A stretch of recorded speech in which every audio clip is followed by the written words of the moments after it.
नमस्कार प्रेक्षकांनो, लग्नानंतर होईलच प्रेम या मालिकेचा नुकताच असा भारी प्रोमो रिलीज झालेला आहे. नाही म्हणजे काव्यार्थ फॅन्सला दिलासा देणारा असा प्रोमो आहे. व्हॅलेंटाईन डे स्पेशल 12 आणि 13 तारखेचा प्रोमो आपल्याला बघायला मिळणार आहे. एक अशी घटना घडणार आहे ज्यामुळे काव्याची सगळी मेमरी परत येणार आहे. तेव्हा आता नक्की पुढे असं काहीतरी घडणार आहे ना, जे प्रेक्षकांना तुम्हाला बघून मजाच येणार आहे. त्यामुळे हा व्हिडिओ शेवटपर्यंत पहा, खूपच इंटरेस्टिंग असणार आहे. तर आपण पाहिलं की काव्य आता पार्थला बोलते, कोण तुम्ही, मी तुम्हाला ओळखत नाही. आणि आता मात्र पार्थला सुद्धा पुरताच धक्का बसलेला असतो. डॉक्टरांनी सुद्धा त्याला हे सांगितलेलं असतं की त्यांची मेमरी लॉस झाली आहे आणि आता मला काहीच करता येणार नाही. पार्थला तर काय करावं काही समजत नसतं. तेव्हा नंदिनी त्याला धीर देते आणि बोलते, पार्थ तुम्ही खचून जाऊ नका, तुम्ही प्रयत्न करा आणि मला 100% खात्री आहे तुमच्या प्रयत्नांना यश येणार म्हणजे येणार. पार्थ आता जीवाच्या आकांताने प्रयत्न करत असतो, पण काव्याला काहीच आठवत नसतं. आणि आता मात्र पार्थला मस्त अशी युक्ती सुचते. तो आता घरी आईला फोन करतो आणि बोलतो, आई एक काम कर, काव्याचा जो बोका आहे ना तो पाठवून दे. एक माणूस आता बोक्याला घेऊन हॉस्पिटलमध्ये येतो. पार्थ आता त्याच्याकडून बोका घेतो आणि सरळ काव्याच्या रूममध्ये येतो. त्याच्या मनामध्ये कुठे ना कुठे खात्री असते की आता हा बोका सगळं ठीक करेल आणि तिला तो बोका दाखवतो. काव्य आता खूपच वेळ त्या बोक्याकडे बघत असते आणि आता मात्र सगळं हळूहळू तिला आठवू लागतं. सगळं फ्लॅशबॅकमध्ये असलेलं दिसू लागतं. पार्थ बरोबर घालवलेला प्रत्येक क्षण तिला आठवतो आणि हे सगळं आठवल्या आठवल्या ती हळुवारपणे बोलते, देशमुख. बोक्या हे नाव उच्चारताच पार्थचा आनंद गगनात मावत नसतो. त्याला इतका आनंद झालेला असतो. तो इतका आनंदी होतो की काव्याला घट्ट अशी मिठी मारतो आणि जोरजोरात ओढू लागतो, जीवा नंदिनी पटकन आतमध्ये हा, पटकन आतमध्ये हा.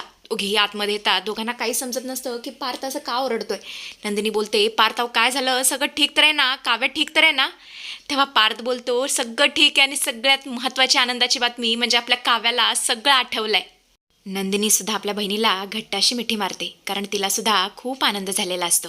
पार्थ आता काव्याचा हात हातात घेतो आणि बोलतो, काव्या तुमची इच्छा होती ना की मी तुम्हाला माफ करावं, सगळं विसरून जावं, तर मी सगळ्या जगासमोर सांगायला तयार आहे. मी तुम्हाला तुमच्या भूतकाळासकट एक्सेप्ट करायला तयार आहे. मी तुम्हाला आज मनापासून स्वीकारतो. आणि हे बघून काव्याच्या चेहऱ्यावरचा जो काही आनंद असतो तो बघण्यासारखा असतो प्रेक्षकांनो.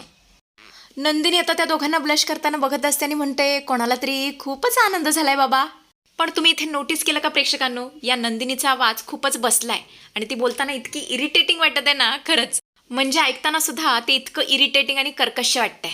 असो, आता याच्यावर तर आपलं काही नियंत्रण नाही आहे. पार्थ आता पुढे बोलतो, काव्या आता मी तुम्हाला एकटीला सोडणार नाही, जिथे तुम्ही तिथे मी. तेव्हा नंदिनी आता पुन्हा टोमणा मारते आणि बोलते, पार्थ आता तुम्ही काव्यासोबत तिच्या गेस्टरूममध्ये राहायला जाणार आहात का. तेव्हा पार्थ बोलतो, नाही, आता काव्याला मी माझ्या रूममध्ये घेऊन येणार आहे, म्हणजे काव्यार्थच्या खोलीत घेऊन येणार आहे. आणि पार्थच्या तोंडून हे शब्द ऐकता जीवाला काही राहवत नाही. तो जोराची शिट्टी मारतो आणि त्याने शिट्टी मारल्या मारल्या सगळ्यांच्या चेहऱ्यावरती खूप सुंदर असं हसू उमटतं. त्या म्हणजे प्रेक्षकांनो, हा क्षणच असा असतो.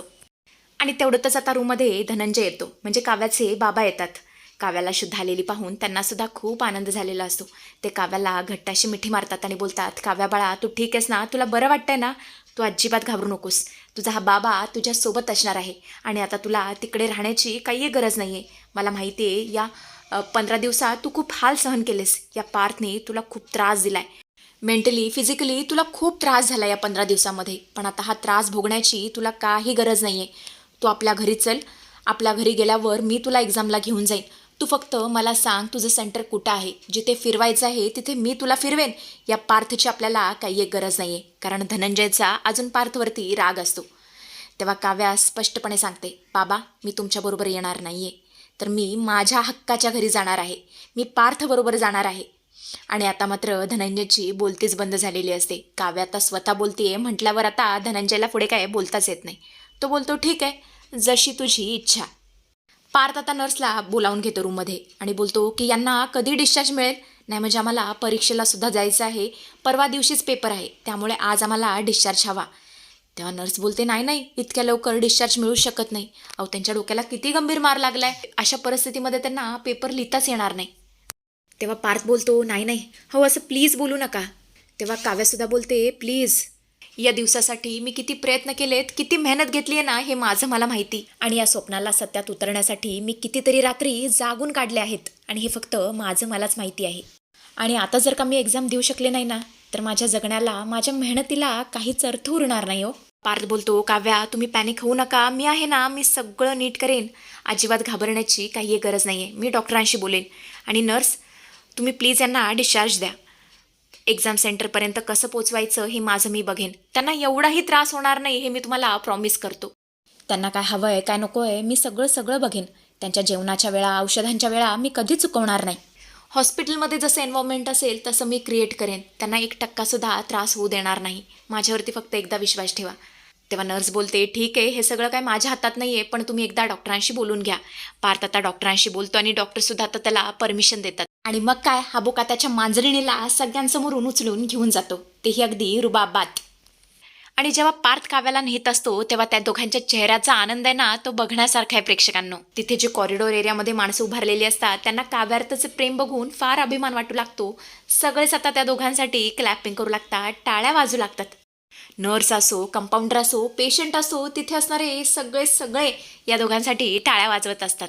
इकडे आपण पाहतो तर काय, वसवत्ती आणि रम्या यांना तर या सगळ्याबद्दल काहीच कल्पना नसते. दोघेही पार्टी करत असतात, एन्जॉय करत असतात. रम्या म्हणत असते, आई अगं माझं स्वप्न पूर्ण झालं. आपण म्हणत होतो ना तिचा मेमरी लॉस व्हायला पाहिजे, झाला. आता ती पार्थला ओळखत सुद्धा नाहीये. त्याला काय म्हणाली माहितीये का, कोण आहेस तू? आणि पार्थने त्यावेळेस ज्या काय एक्सप्रेशन दिल्या ना त्या बघून तर मला मजाच आली. आई, आता पार्थ माझा होणार म्हणजे होणार. गुरुजींची भविष्यवाणी मला सत्यात उतरताना दिसत आहे. मला साक्षात माझ्या डोळ्यासमोर दिसत आहे की माझं आणि पार्थचं लग्न होतंय. पण प्रेक्षकांनो, या दोघींनी स्वप्न देखील विचार केली नसेल अशी गोष्ट आता घडताना दिसणार आहे. पुढे ज्या मजा येणार आहे बघत राहा. त्यांच्या आनंदावरती विरजन पडणार असतं. कारण आता घरात काव्याची आणि पार्थची एंट्री होणार असते.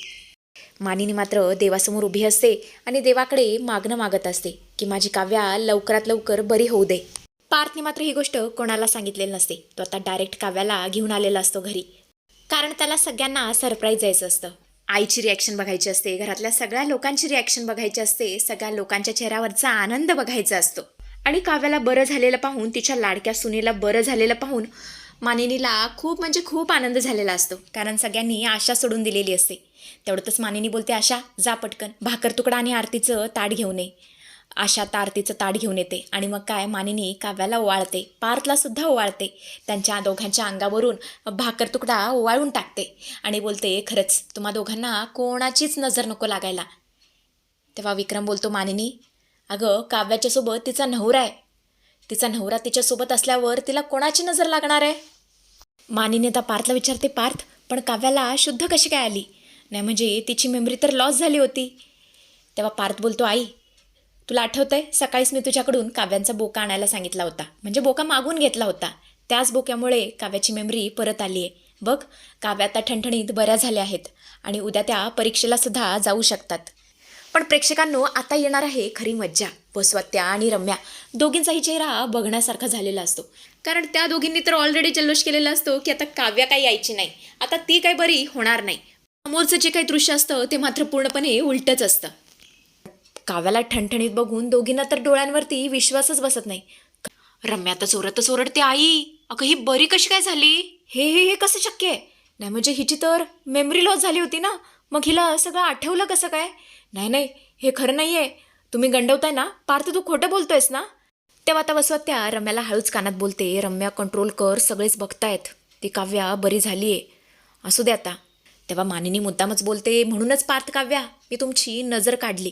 कारण आपल्याच घरातली अशी काही लोक आहेत ना ज्यांना असं वाटतंय की काव्या बरी होऊ नये, पण देव तिच्यासोबत आहे, तिचा नवरा तिच्यासोबत आहे म्हटल्यावर तिच्यासोबत कधी वाईट होणारच नाही. रम्या तर अशी काय वाकू लागते की जणू काही तिला झटकाच बसलाय. अक्षरशः ती वेड्यासारखीच करू लागते. पण वसवत्त्या आता तिला कशीबशी तिकडून घेऊन जाते. पार्थ सुद्धा आता आपल्या काव्याला रूममध्ये घेऊन जाणार आहे. तर असा काहीसा जबरदस्त ट्विस्ट आपल्याला येणाऱ्या भागांमध्ये बघायला मिळेल.